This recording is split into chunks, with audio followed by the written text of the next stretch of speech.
கர்த்தருடைய பரிசுத்த நாமத்திற்கு ஸ்தோத்திரம் உண்டாவதாக. நான் நிற்பதும் நிர்மூலமாகாமல் இருப்பதும் தேவனுடைய சுத்த கிருபை.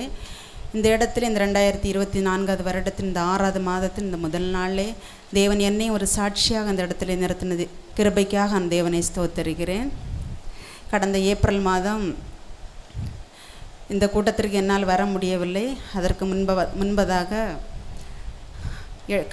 ஏப்ரல் மாதம் 8ஆம் தேதி என்னுடைய தங்கையின் வீட்டில் குலசேகரத்தில் நாங்கள் பிள்ளைகளும் நானுமாக அங்கே கடந்து சென்றோம். அங்கிருந்தால் பிள்ளைகள் கல்லூரிக்கு சென்றிருந்தார்கள். அந்த நேரத்தில் சனிக்கிழமை எப்படியாவது இந்த ஆராதனையிலே கலந்து கொள்ள வேண்டும் என்று பிரயாசப்பட்டு கிளம்பிட்டேன் காலையில். ஆனால் என்னுடைய பிள்ளைகள் தான் சொல்லுவார்கள், மூத்த மகன் தான் சொல்லு, ஏம்மா இப்போ இங்கேருந்து நீ கிளம்பி போய் எப்போ அங்கே போய் சேர போகிறாம்மா, ஏம்மா இந்த மாதம் நீ போக வேண்டாம், இன்னைக்கு போக வேண்டாம், நீ அடுத்த மாதம் போ. நானும் அதை சோர்ந்து போயிட்டேன், வேண்டாம் இன்னைக்கு வேண்டான்னு. அடுத்த நாள் ஞாயிற்றுக்கிழமை திங்கட்கிழமை ஆகிவிட்டது. ஒரு பிள்ளைகள் கல்லூரிக்கு கடந்து சென்று விட்டார்கள். ஒரு 12 மணி 12:30 இருக்கு. என்னுடைய செல்ஃபோன் சுவிட்ச் ஆஃபில் இருந்தது, அதை நான் கவனிக்கவே இல்லை. அப்புறம் ஒரு 12:45 இருக்கும் செல்ஃபோன் ஆன் பண்ணது. என்னுடைய திருமணம் பண்ணி கொடுத்துருக்கிற கிராமத்திலிருந்து ஒரு மரண செய்தி வந்தது. அதை பேசி கொண்டிருக்கும்போது என்னுடைய செல்லில் ஒரு கால் வந்து கொண்டே இருந்தது. நான் புதிய நம்பராக இருந்தால் அது அநேகம் நான் எடுக்க மாட்டேன், என்ன கால் வேறு ஏதாவது இருக்குன்னு எடுக்க மாட்டேன். ஆனால் இது எதுவாக இருக்கும், இதை எடுப்போமேன்னு சொல்லிவிட்டு அந்த காலை கட் பண்ணி விட்டு நான் எடுத்ததும் அடுத்ததுன்னு அது சுதீஷுக்கு அம்மா தானே நீங்கள்? ஆமாம் சார், என்ன நான் இம்மானுவேல் அரசர் காலேஜ்லேருந்து ஃபோன் பேசுகிறேன். பையன் காலேஜ்லேருந்து மேலே ஸ்டெப்லேருந்து இறங்கி வரும்போது கீழே விழுந்துட்டான்.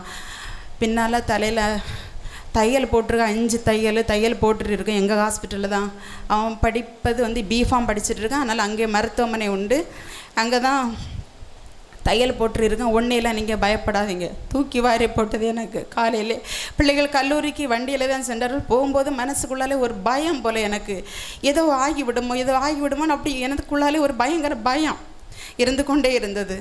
ஆனால் உடனடியாக பதறி எடுத்துக்கொண்டு, நீங்கள் பயப்பட வேண்டாம், ஒன்றும் இல்லை, நாங்கள் ஸ்கேன் பண்ணியிருக்கோம், இடுப்பில் பயங்கர அடிபட்டிருக்கு, நாங்கள் இடுப்புக்காக ஸ்கேன் பண்ணியிருக்கோம், ஒன்றும் இல்லை அப்படின்னு சொன்னாங்க. ஒரு பயத்தோடு தான் பிள்ளையை நீங்கள் வேறு ஹாஸ்பிட்டல் ஒன்றும் கொண்டு போக வேண்டாம், நாங்கள் அனுப்பி வைக்க, நீங்கள் யாராவது அனுப்பி வைங்க அப்படின்னு சொல்லி அவன் வீட்டுக்கு வந்துட்டான். வீட்டில் குடும்பத்திலேருந்து ஒரு பையன் போய் கூப்பிட்டு வந்துட்டான். வீட்டில் வந்ததும் வாந்தி, அவனை பார்க்கறதுக்கு பயம். அதாவது அது என்ன சொல்லன்னே தெரியலை. தலையில் அடிப்பட்டதுனால நிறைய ரத்தம் போய்விட்டது. இன்னும் முகம் எல்லாம் வீங்கி போய் நடக்க முடியலை. ஒரு கையை இடுப்பில் வைத்து கொண்டு அவன் நடந்து வந்ததே சரியில்லை.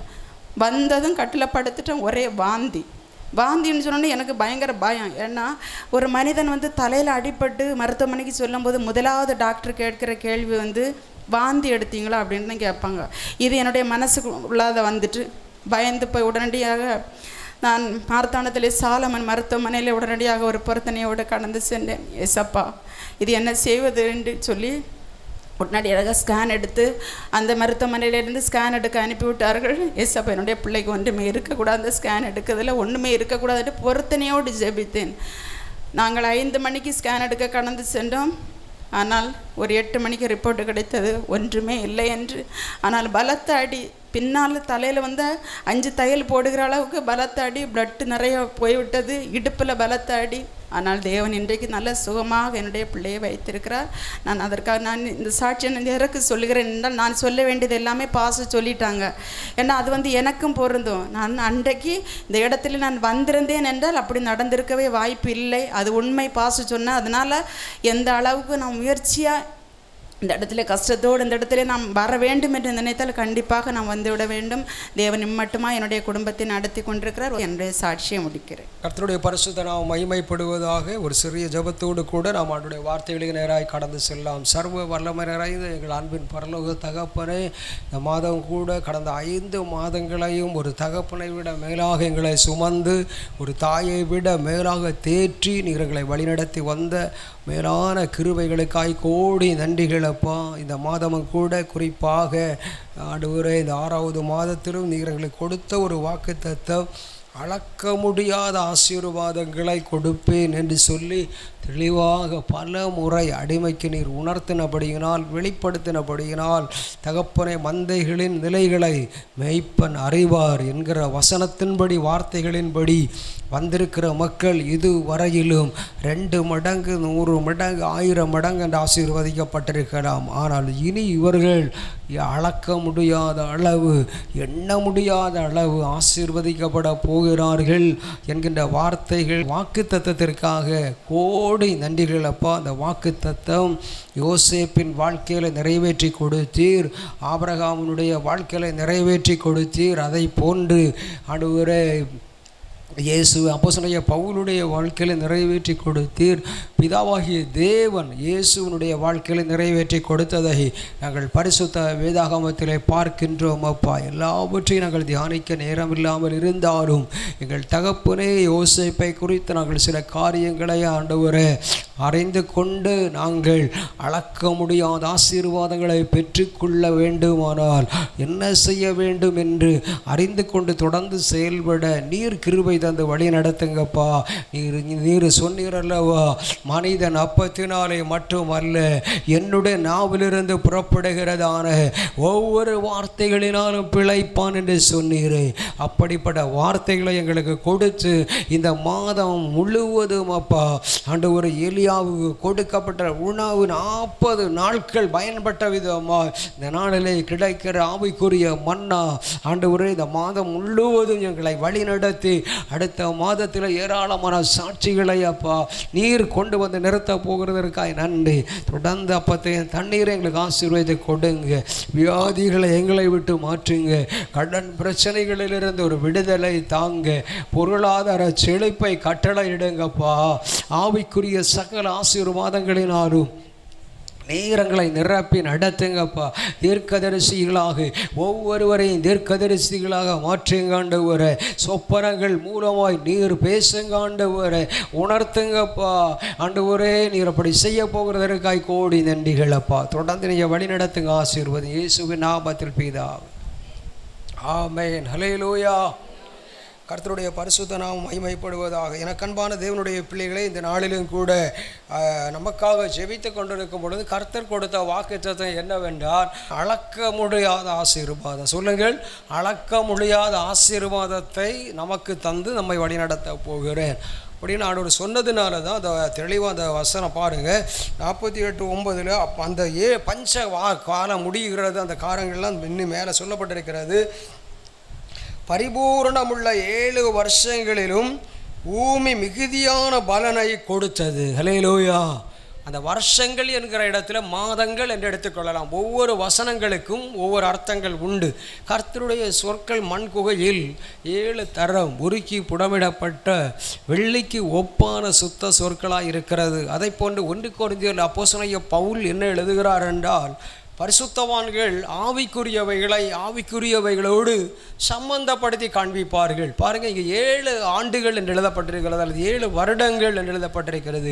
அதை 7 மாதங்கள் என்று எடுத்துக்கொள்ளலாம். காரணம், 5 மாதங்கள் நமக்கு முடிந்து 6வது மாதத்தின் முதல் நாளில் இந்த இடத்துல வந்திருக்கிறோம். என கண்பான தேவனுடைய பிள்ளைகளே, ஒருவேளை நீங்கள் இந்த இடத்துல வந்த நீங்கள் அல்லது நாம், நமக்கு தேவன் கொடுக்கிற ஒரு வார்த்தை என்னவென்றால், இந்த மாதம் மட்டுமல்ல, இனி வரும் 7 மாதங்கள் ஒவ்வொரு மாதங்களும் பஞ்சம் இல்லாத மாதங்களாக, ஒரு செழிப்பின் மாதமாக, அளக்க முடியாத நம்முடைய பொருளாதார செழிப்பை நமக்கு அளக்க முடியாத அளவுக்கு தேவன் கொடுக்க விரும்புகிறார்.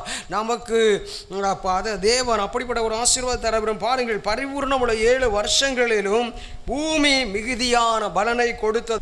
7 வருஷங்களில் எகிப்து தேசத்தில் விளைந்த தானியங்களில் எல்லாம் அவன் சேர்த்து அந்த தானியங்களை பட்டணங்களில் கட்டி வைத்தான். அந்தந்த பட்டணத்தில் அதனதன் சுற்றுப்புறத்து தானியங்களை கட்டி வைத்தான். இப்படி யோசேப்பு அளபிறந்ததாய் கடற்கரை மணலை போல மிகுதியாக தானியத்தை சேர்த்து வைத்தான். அது அளவுக்கு அடங்காததாக இருந்தது. அவர் கரங்களை தட்டி ஆண்டவரை மகிமைப்படுத்துங்கள். என கண்பான தேவனுடைய பிள்ளைகளே, அப்போது பரிசுத்த வேதாகமத்தை நான் பார்க்கும் பொழுது தேவன் 2 மடங்கு ஆசீர்வதிக்கிறார். பாருங்கள், யாக்கோபு கையும் கோலுமாய் கடந்து போகிறார். ஆனால் அவர் திரும்பி வரும்பொழுது 2 பரிவாரங்களோடு கூட 2 மடங்கு ஆசீர்வாதங்களோடு திரும்பி வருகிறார். யோபுவை எடுத்து பாருங்கள், யோபு 1 மடங்கு ஆசீர்வாதத்தை இழக்கிறார். யோபு 42ஆம் அதிகாரத்தை வாசிக்கும் பொழுது தேவன் யோபு எவைகளையெல்லாம் இழந்தாரோ அவைகளுக்கு பதிலாக 2 மடங்கு ஆசீர்வாதத்தை கொடுத்து யோபுவை 2 மடங்கு ஆசீர்வதிக்கிறார். அதை போன்று ஆவிக்குரிய ஆசீர்வாதம் என்று வரும்பொழுது ஆண்டவர் எலியாவின் இடத்தில் இருந்த அந்த 1 மடங்கு ஆசீர்வாதத்தை எலிசாவுக்கு 2 மடங்காய் கொடுக்கின்றார். பேதுருவுடைய படகை குறித்து பார்க்கும் பொழுது பேதுருவை 2 மடங்கு ஆசீர்வாதம், இப்படி நாம் சொல்லிக்கொண்டே போகலாம். 2 மடங்கு ஆசீர்வாதம். அதற்கு அடுத்தபடியாக தேவன் பரிசுத்த வேதாகமத்தை பார்க்கும் பொழுது ஆபிரகாமுடைய மகன் ஈசாக்கு என்ன செய்கிறார் என்றால் 100 மடங்கு ஆசீர்வதிக்கிறார். ஆதியாகமம் 26வது அதிகாரத்தை நம்ம வாசிக்கும் பொழுது அதை அறிந்து கொள்ள முடிகிறது. அவன் பஞ்ச காலத்தில் விதைக்கப்பட்ட விதைகள் 100 மடங்கு பலனை கொடுத்து ரகபோத் என்ற பெயருக்கு இடம் பெற்று விட்டான். ஆனால் அதையும் தாண்டி ஆண்டவர் என்ன செய்கிறார் என்றால் இஸ்ரவேல் மக்களை 1000 மடங்காய் ஆசீர்வதிக்கிறார். உபாகமம் 1:11 வாசித்து பாருங்கள். அங்கே இஸ்ரவேல் மக்களை பார்த்து சொல்கிறார், நீங்கள் இப்பொழுது இருக்கிறதை விட 1000 மடங்கு பலியை பெருகுவீர்கள் என்று சொல்லுகிறார். இப்போ பாருங்க, அந்த ஆசீர்வாதங்கள் எல்லாம் தாண்டி இந்த மாதம் நம்ம கொடுக்கிற வாக்குத்தத்தம் என்ன தெரியுமா? நமக்கு கொடுக்க போகிற கிருபை வரங்கள் எப்படிப்பட்டதாக மாறப்போகிறது தெரியுமா? அது எண்ண முடியாததா இருக்கிறது, அதாவது அளக்க முடியாததா இருக்கிறது. ஆபிரகாமை பார்த்து ஆண்டவர் சொன்னார், உன்னுடைய சந்ததியை வானத்து நட்சத்திரங்களை எண்ண முடியுமானால் எண்ணிப்பார். வானத்து நட்சத்திரங்களால் யாரால் எண்ணவே முடியாது. அதை போன்று பூமியினுடைய தூளை அளக்கவே முடியாது. பூமியின் மண்ணை அளந்து பார்க்க பார்க்க மாற்றங்கள் வந்து கொண்டே இருக்கும். அதை போன்று பூமி கடற்கரை மணலை அளந்து பார், அளக்க முடியாது. பழைய ஏற்பாட்டில் தேவன் சந்ததிகளை மக்களுடைய பெருக்கத்தை குறித்தும் பூமியிலே நீங்கள் எப்படி இருப்பீர்கள் என்ற ஆசீர்வாதத்தை ஆபிரகாம் ஆகட்டும், ஈசாக்கு, யோசேப்பு இவர்கள் எல்லாருமே சீமான்கள் என்றாலே பல கோடிகளுக்கு அதிபதிகளாய் வாழ்ந்தவர்கள் தான். அப்போஸ்தலனாகிய பவுலாகட்டும், இவர்கள் எல்லாரும் எல்லா விதங்களிலும் ஆசீர்வதிக்கப்பட்டார்கள். ஆனால் இன்னைக்கு கர்த்தர் நமக்கு கொடுக்கிற வார்த்தை என்ன தெரியுமா? அளக்க முடியாத ஆசீர்வாதத்தை என்னுடைய பிள்ளைகளுக்காக நான் கொடுக்க போகிறேன், எண்ணி முடியாது. ஆகையினாலே தான் அந்த ஆசீர்வாதத்தை தேவன் நமக்கு இந்த மாதத்திலே தந்து நம்மை வழிநடத்த விரும்புகிறார். என அன்பு தேவனுடைய பிள்ளைகளே, யோபு 9வது அதிகாரம் 10வது வசனம் இப்படி சொல்லுகிறது பாருங்கள், ஆராய்ந்து முடியாத பெரிய காரியங்களையும் எண்ணி முடியாத அதிசயங்களையும் அவர் செய்கிறார், கர்த்தர் செய்கிறார். அவன் கரங்களை தட்டி ஆண்டவரை மகிமைப்படுத்துங்கள். என கண்பான தேவனுடைய பிள்ளைகளே, அளக்க முடியாத ஆசீர்வாதங்கள், எண்ண முடியாத ஆசீர்வாதங்கள். அப்படியானால் அதனுடைய அந்த அளக்க முடியாத ஆசீர்வாதங்களுக்கு தான் இன்னொரு பெயர் என்னவென்றால் எண்ண முடியாத ஆசீர்வாதங்கள். அல்லேலூயா. கர்த்தர் நமக்காக ஆமென் வைத்திருக்கிறார். அதை போன்றுதான் ஆண்டவருடைய கிருபை வரங்களும் அதாவது அளக்க முடியாததாக அந்த கிருபை தேவன் பாருங்கள், இயேசு நமக்காக சிலுவையிலே சிந்தின இரத்தத்தினாலே தான் அந்த அளவற்ற அன்பு, அவர் நம்மேலே வைத்த சாதாரண அன்பு இல்லை. அன்பு வேறு, அளவற்ற அன்பு வேறு. அன்பு வேறு, அளவற்ற அன்பு வேறு. உயிரே போனாலும் மரணமே நேரிட்டாலும் முன்வைத்த காலை பின் வைக்கவே மாட்டேன், எடுக்கிற தீர்மானத்தில் உறுதியாயிருப்பேன், செத்தாலும் சாகிறேன். ராணி சொன்னார் பார்த்தீங்க, செத்தாலும் சாகிறேன். ராணி மேன்மை. ஆனால் யூதர்கள் அழிய போகிறார்கள், கிறிஸ்தவர்கள் அழிய போகிறார்கள், சபைகளெல்லாம் அடித்து நொறுக்கப்பட போகிறது. செய்தியை மொர்தெக்காய் கர்த்தருடைய மனிதர் எஸ்தரோட ராணியாக வாழ்ந்த ராணி அந்த சூசான் அரண்மனை ராணியாக ராஜ போஜனத்தை அனுபவித்து கொண்டு ராணியாய் வாழ்ந்த ராணி அந்த ராஜ மேன்மையை விட்டுவிட்டு என்னுடைய மக்களின் மீட்பிற்காக செத்தாலும் சாகிறேன். அதான் அது அளவற்ற அன்பு. ராணியும் மொர்தெக்காயும் கர்த்தரிடத்திலே போய் நின்றபடியினால் அழிக்கப்பட வேண்டிய யூத மக்கள் காப்பாற்றப்பட்டார்கள். கலங்குன சூசான் அரண்மனை களிப்பாய் மாறிற்று. எபேசியர் 3ஆம் அதிகாரம் 8வது வசனம் என்ன சொல்கிறது பாருங்க. ஆண்டவர் என்ன சொல்கிறார் என்றால், பரிசுத்தவான்கள் எல்லாரிலும் சிறியவனாகிய நான் கிறிஸ்துவனுடைய அளவற்ற ஐஸ்வர்யத்தை புற ஜாதிகளிடத்தில் சுவிசேஷமாய் அறிவிப்பதற்காக இந்த கிருபை எனக்கு அளிக்கப்பட்டிருக்கிறது என்று அப்போஸ்தலனாகிய பவுல் சொல்கிறார். நல்ல கையை தட்டி ஆண்டவரை மகிமைப்படுங்க. அளவற்ற அன்பு, அளவற்ற கிருபை, அந்த அளவற்ற கிருபையை பிதாவாகிய தேவன் நம்மேல் வைத்ததினாலே தான் சொந்த மகனை கூட இயேசுவை இந்த உலகத்திற்கு அனுப்பி பாருங்கள், 33.5 ஆண்டுகள் வாழ வைத்து 3.5 ஆண்டுகள் ஊழியம் செய்ய வைத்து கடந்து போகிறதை பார்க்கிறோம். அந்த சிலுவை பாடுகள் எதற்காக?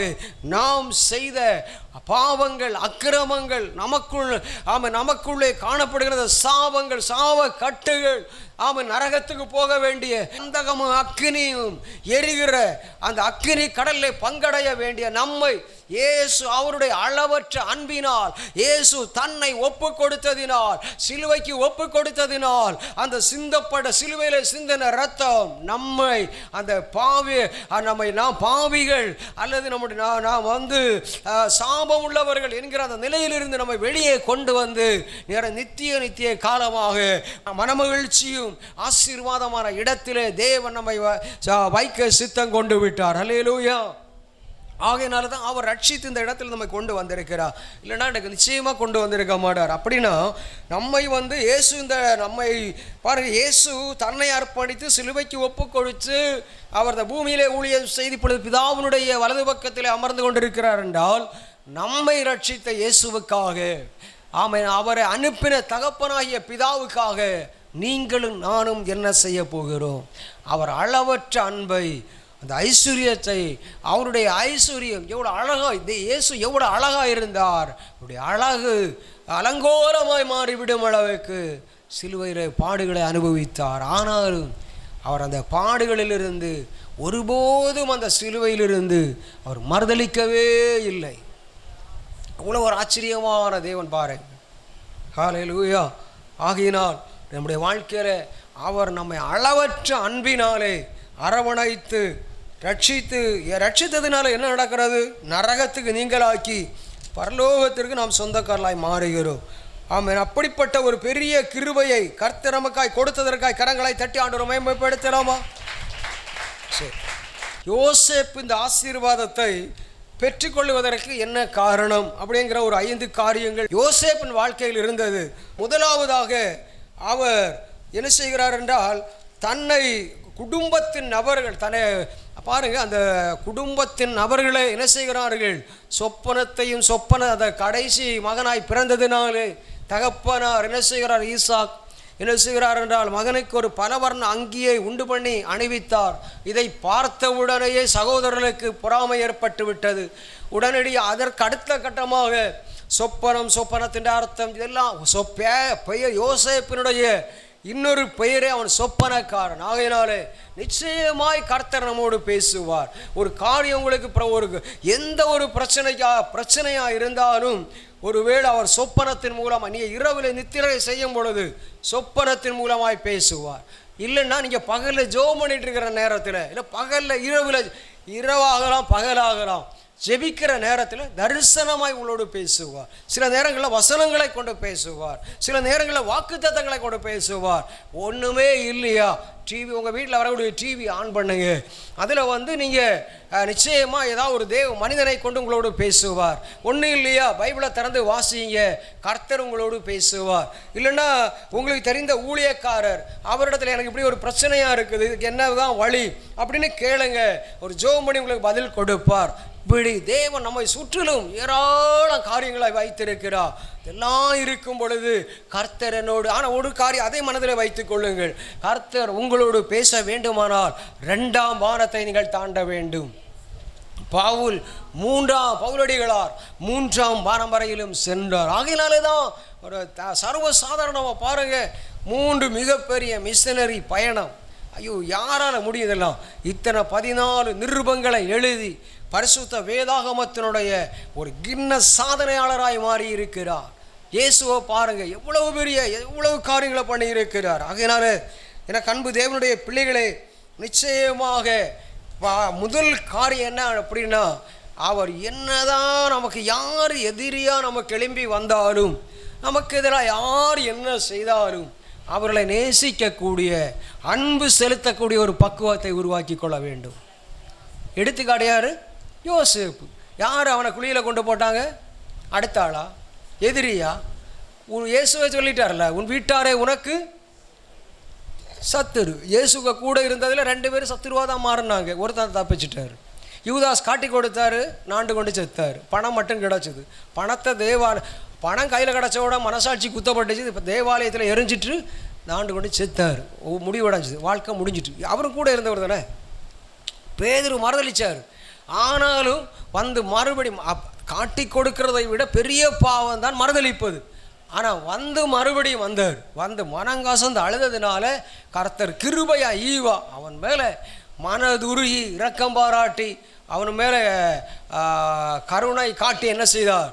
அவனை மறுபடியும் ஆடுகளை மேய்க்க வைத்து சபைக்கு தூணாக மாற்றுகிறார். பெரிய ஒரு சாதனையாளராய் 3000 5000 பேர் ரட்சிக்கப்படுகிறார்கள். ஏராளம் அற்புத அடையாளங்கள் செய்கிற, மரித்தவர்களை உயிரோடு எடுப்பு. இதெல்லாம் எப்படி நடக்குதுன்னா, நம்மை தாழ்த்தும் போது பாருங்க, எதிர்த்து யோசேப்பினுடைய உயர்வுக்கு காரணம் என்ன? பஞ்ச காலத்தில் வாராங்க. எகிப்து ஒரு உலக அளவில் ஒரு வல்லரசு நாடு.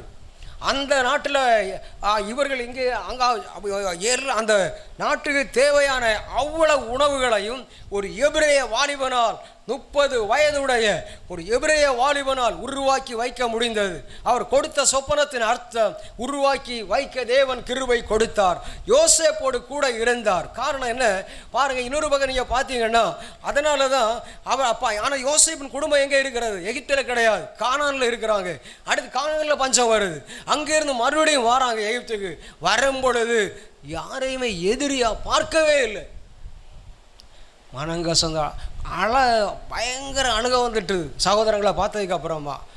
அதில் ரூபன் கொஞ்சம் இறக்க குணமுள்ள சகோதரன். அதனால தான் அந்த குழியில் போட்டால் யோசேப்பு செத்து போயிடுவார், உயிர் போயிடுவார். வேண்டாம், நம்ம சகோதரன் தானே, தூக்கி எடுத்துருவோம், விட்டுடுவோம், விலை கிடைக்கும், பைசா கிடைக்கும், பணம் கிடைக்கும். அதாவது ஒரு இடக்கட்டு. கடைசியில் விட்டுட்டாங்க போர்த்திவர். அவர் தலைவர் அங்கே ராஜா அங்கே அரண்மனையில் கொண்டு போய் வாழ வச்சுட்டு கடைசியில் அது நிறைய சரித்திரம் இருக்குது இல்லை, அற்புதமாக வருது இல்லை, பயங்கரமான காரியம். சரி, எப்படியும் குழியிலேருந்து தூக்கி எடுத்துட்டாங்க. அப்போது குழியிலிருந்து தூக்கி எடுத்ததை மனசில் நினச்சிட்டு பஞ்ச காலத்தில் உணவு கொடுக்காமல் இருந்திருப்பா என்னத்துக்காக இருக்கும்? ஒன்றுக்குமே இருக்காது. நிறைய வசனம் இருக்குது. அதுக்காக அதில் நீங்கள் 2 வசனம் நான் வாசிக்கிறேன்.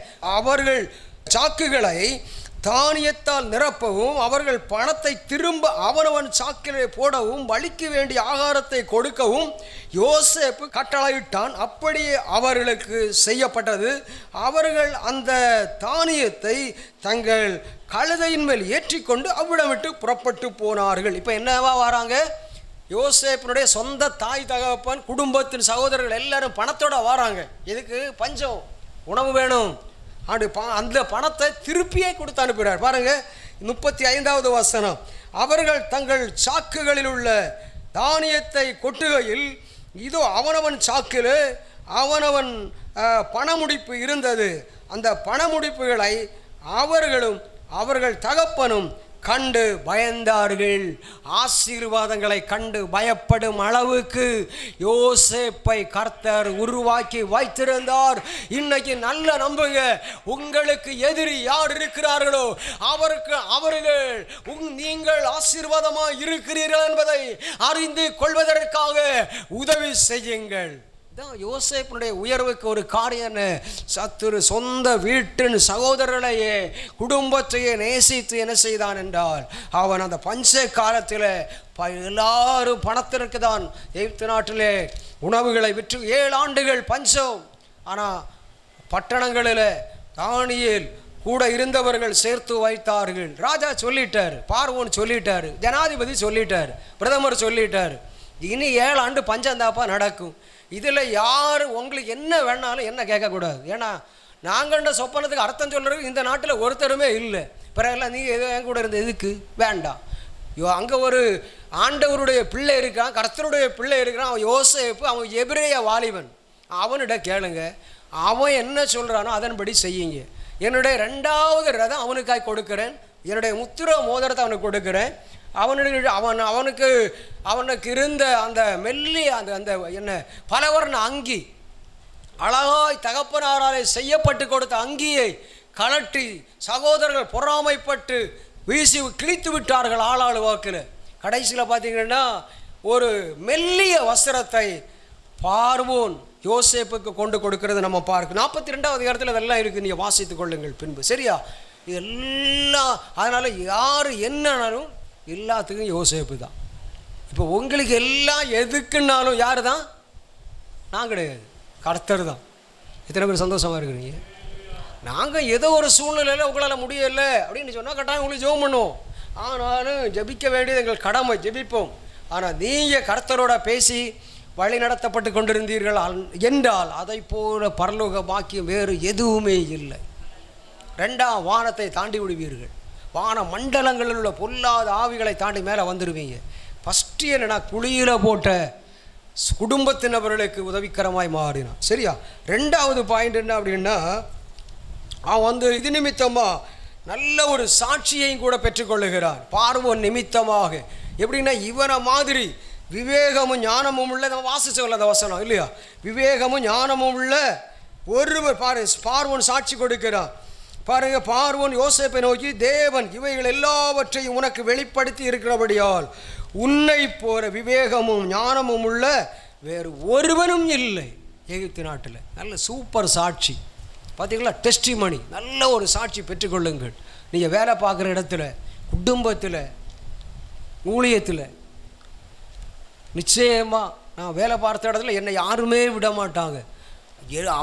அதனால் நல்ல சாட்சியாக தான் வாழ்ந்தேன், ஊழியம் வேலை பார்த்துட்டு இருந்தேன். ஆனால் அதனால தான் ரிசீன் லெட்டர் கொடுத்த பிறகு கூட இப்படி கம்ப்ளைண்ட் துண்டாக கிழிச்சு போட்டார். என் மேனேஜர் பெரிய அதிகாரியை பார்த்து கொடுத்தவுடன் ஒரே 2 துண்டாக கிழிச்சு போட்டார். ரிசீன் லெட்டர்லாம் ஏற்றுக்கொள்ளவே முடியாது, நீங்கள் கம்பல்சரியாக வேலைக்கு வந்து தான் ஆகணும். ஆண்டோட கிருபையாக அதிலிருந்தெல்லாம் தப்பிச்சு கொண்டு வந்தார். நல்லா தான் வச்சுருக்காரு. பரலோகம் நமக்கு நிச்சயமாக இருக்குது. ஒரு நாள் இப்படி பேசி கொண்டிருக்கும்போது எத்தனையோ ஆத்மாக்களுக்கு நம்ம ஆசீர்வாதமாக கர்த்தர் நம்ம வைத்திருக்கிறார். சரி, சாட்சியாக இருக்கணும். நம்ம வேலை பார்க்குற இடத்துலையே சாட்சியாக இருந்ததுனால தான், இல்லைன்னா போனால் போட்டுன்னு தான் விடுவாங்க. நம்ம தான் நம்முடைய டியூட்டியில் கரெக்டாக இருப்பேன். நம்ம அரசாங்கத்தில் வேலை பார்த்தாலும் 10 மணிக்கு நமக்கு வேலை இடான்னா அந்த 10 மணிக்கு நமக்கு இருக்கணும். 9:50க்கு இருக்கணும். நான் சூப்பரண்டு, நான் அதை விட பெரிய போஸ்ட்டு, நான் அந்த இடமே கிடையாது. கர்த்தர் நம்மளை பார்க்குறாரு. 10 மணிக்கு டியூட்டியா, 10 மணிக்கு நம்ம போயிடணும். நம்ம ஆராதனையை மட்டும் கரெக்டாக வாங்கன்னு சொல்கிறோம்ல, சரிதானா? எத்தனை மணி நேரம் டியூட்டியோ அந்த டியூட்டி நேரம் நம்ம டியூட்டி தான். அதனால தான் என்ன நான் பார்த்தேன், அவ்வளோ நேரம் நம்மளால் முடியாது. அதனால தான் அப்படி வெளியே வந்தோம். சரியா?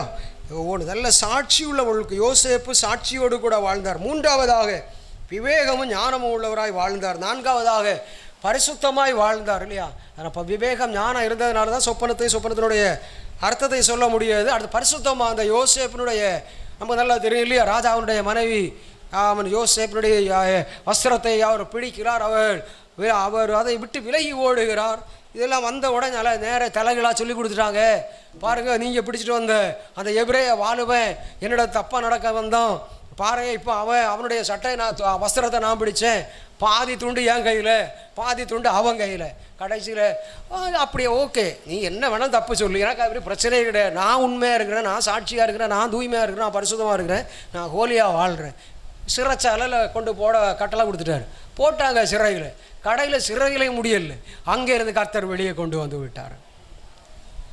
பாபுல முதல் இந்த 2 பெரிய பிரச்சனைகளையும் தாண்டி வந்தவுடன் எகிப்து நாட்டுக்கு அதிபதியாக மாற்றினார் கர்த்தர். அல்லேலூயா. பாருங்கள், அவனுடைய வாழ்க்கையில் எப்பொழுதுமே ஒரு பரிசுத்தத்தை பாதுகாத்து கொள்ளக்கூடியவராக இருந்தார். இன்னொன்று என்னென்னா, நல்ல கொடுக்கிற மனப்பான்மை யாருக்கு இருந்தது என்றால் இந்த யோசேப்புக்கு இருந்தது. இல்லைன்னா குடும்பத்தின் நபர்கள் வந்தவுட காசு வாங்காமல் கொடுத்துருப்பாரா? கொண்டு வந்த பணத்தை அந்தந்த சாக்கில் போட்டு அனுப்புங்கன்னு சொல்லியிருப்பாரா? எப்படி சொல்லுங்க? கிடைக்கிற பணத்தை வேண்டான்னு எதுக்கு சொல்லுவான்? என்ன அப்படியெல்லாம் யோசிப்பு நினைக்கவே இல்லை. அதெல்லாம் நமக்கு தேவையில்லைப்பா, வேண்டாம், கொடுத்து விடு, கொண்டு போயிட்டாங்க. அதனால தான் கர்த்தர் அவன்கிட்ட ஒரு வாக்குத்தத்தத்தை கொடுத்தார். யோசேப்பு அளவிறந்ததாய் கடற்கரை மணலை போல மிகுதியாக தானியத்தை சேர்த்து வைத்தான்.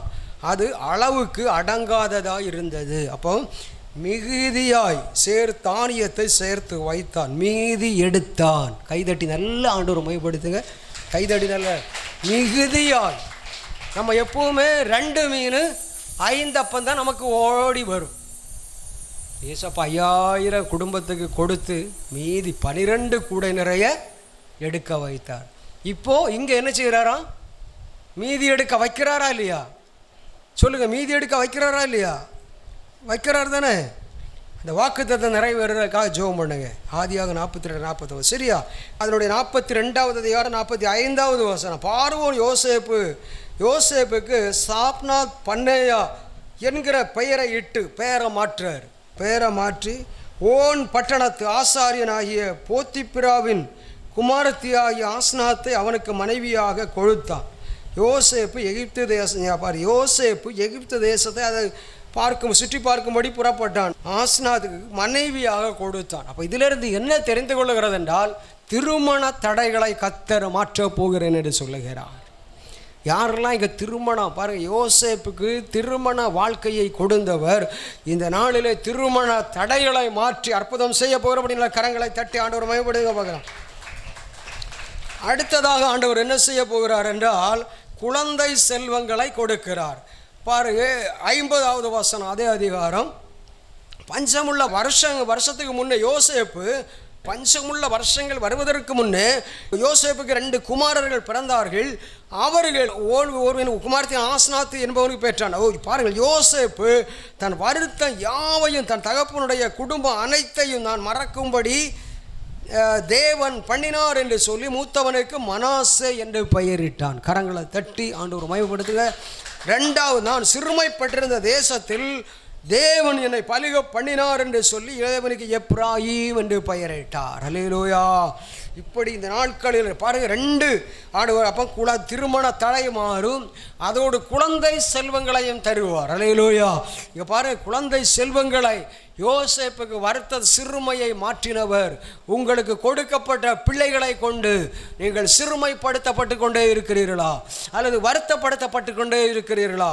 உங்களுக்கு கீழ்ப்படியாமல் செயல்பட்டு கொண்டிருக்கிறார்களா? அப்படியானால் நிச்சயமாக இந்த நாளில் ஆண்டவர் ஒரு மாற்றத்தை கொடுத்து ஆமென் வருத்தத்தை மாறும்படி மனாசையை கொடுத்தவர். ஆமென், ஸ்தோத்திரம், ஹல்லேலூயா.